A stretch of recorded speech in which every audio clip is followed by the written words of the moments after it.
வணக்கம். Big boss common மேனோட second episode நேற்று பார்த்துருப்போம். ரொம்ப கான்ட்ரவர்ஷியலாக ஒரு கேள்வி வந்தது, ஜட்ஜாக இருக்க தகுதி இல்லாதவங்க யாருன்னு.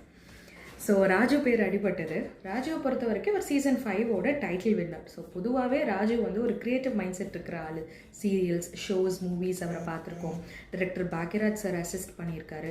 ஆனால் முக்கியமாக சீசன் 5ல் ராஜுவோட கேம் பிளே எப்படி இருந்தது அப்படின்னு நேற்று கூட ஒரு ஜட்ஜாக அவர் ரொம்ப இது ஸ்போர்ட்டிவ் அண்ட் மெச்சூராக ஹேண்டில் பண்ணாதது தான் என்னோட பெர்ஸ்பெக்டிவ். ஏன்னா ராஜுவோட பிக்கெஸ்ட் ஸ்ட்ரென்த்துன்னு நான் பார்க்குறது, அவர் இயல்பாகவே ரொம்ப க்ரியேட்டிவ். நான் காமெடி பண்ண போகிறேன் அப்படின்னு எந்த வித அலர்ட்டோ டேகோ அவருக்கு தேவையில்லை. ஏன்னா அவர் பேசுகிறதுல நேச்சுரலாகவே ஒரு ஹியூமர் இருக்கும். ஸோ பிக் பாஸில் நம்ம நிறைய இடங்களில் அந்த கண்டஸ்டன்ட் சொன்ன மாதிரி ராஜு இங்கே சண்டை போட்டிருக்கலாமே, இங்கே ரியாக்ட் பண்ணியிருக்கலாமே, இங்கே இப்படி பேசியிருக்கலாம் அப்படின்னு நம்ம நிறைய நினச்சிருக்கோம். ஆனால் அவர் ரொம்ப கேஷுவலாக குளிச்சுட்டு வரேன் அப்படின்னு அது கடந்து போயிருக்காரு. அது வெறும் அமைதி அப்படிங்கிற மாதிரி நான் பார்க்கல, அதை சேஃப் கேமுன்ற மாதிரி நான் பார்க்கல. அது அவரோட கேம் பிளே. யாரையும் அன்னெசரியாக ஹர்ட் பண்ணாமல் எல்லார்ட்டையும் ஒரு ரேப்போ மெயின்டைன் பண்ணிகிட்டே கேம் விளையாடி டைட்டில் ஜெயிச்சாருன்னு தான் நான் சொல்லுவேன். அதே குவாலிட்டியாக குக் வித் கோமாலையும் பார்த்துருக்கோம். ரொம்ப ஆக்வர்டான சுச்சுவேஷன்ஸை கூட ஹியூமராகவும் ஸ்போர்ட்டிவாகவும் அவர் ஹேண்டில் பண்ணியிருக்காரு. இப்போது ஜூரியில் ஆல்ரெடி ஸ்ட்ரெயிட் ஃபார்வர்டாக ஒப்பீனியன் சொல்லக்கூடிய ஜட்ஜஸ் இருக்காங்க. அதனால் ரொம்ப ஈஸி ப்ரீஸியாக ஜட்ஜ் கண்டிப்பாக தேவை.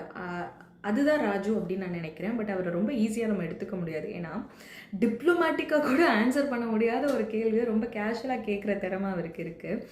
எப்போ எங்கே எந்த கேள்விக்குள்ளே எதை ட்விஸ்ட்டை ஒழிச்சு வச்சுருப்பாருன்றது தெரியாது. ஒருத்தர் அனலைஸ் பண்ணி அவங்களோட பிஹேவியரை அண்டர்ஸ்டாண்ட் பண்ணி அதுக்கேற்ற மாதிரி ரியாக்ட் பண்ணுற எபிலிட்டி ஒரு ஜட்ஜ்க்கு ரொம்ப முக்கியமான குவாலிட்டி.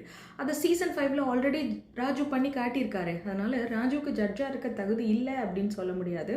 என்னோட பெர்ஸ்பெக்டிவில் அந்த எபிலிட்டி அவருக்கு நிறையவே இருக்குது. அதுதான் சீசன் 5ல் அவருக்கு டைட்டிலையும் ஜெயிச்சு கொடுத்துருக்கு. ஒரு 100-110 நாட்கள் எவ்வளோ ப்ரொவோக் பண்ணாலும் தேவையில்லாமல் ரியாக்ட் பண்ணாமல் அந்த கேம்குள்ளே ஸ்டே பண்ணி ஜெயிச்சிருக்காரு. ஸோ ஜட்ஜாக இருக்க தகுதி இல்லை அப்படின்னு சொல்ல முடியாது. ஏன்னா கேம் பிளேன்றது வேறு, அந்த அனலைசிங் எபிலிட்டி இருந்தது தான் அவருக்கு அந்த வெற்றியை கொண்டு வந்துச்சு அப்படிங்கிறது தான் என்னோட பெர்ஸ்பெக்டிவ். சப்ஸ்கிரைப் பண்ணிட்டு பாருங்கள்.